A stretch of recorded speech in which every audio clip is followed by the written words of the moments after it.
Ayon po sa DBM, yung SARO po ay as early as September ay nandiyan na po.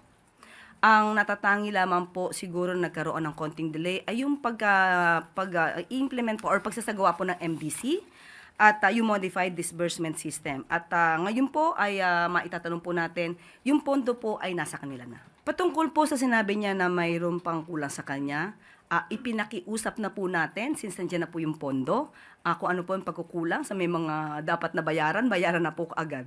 At hindi po naman nagkulang ang Pangulo dahil lahat po ng kailangan ng ICI, lahat na maibibigay na tulong po na manggagaling po sa Pangulo, iyan po ay ibinibigay. At patungkol po kung sino pa yung magre-resign, siguro mas maganda po siya na po yung kanyang, siya na po ay inyong tanungin.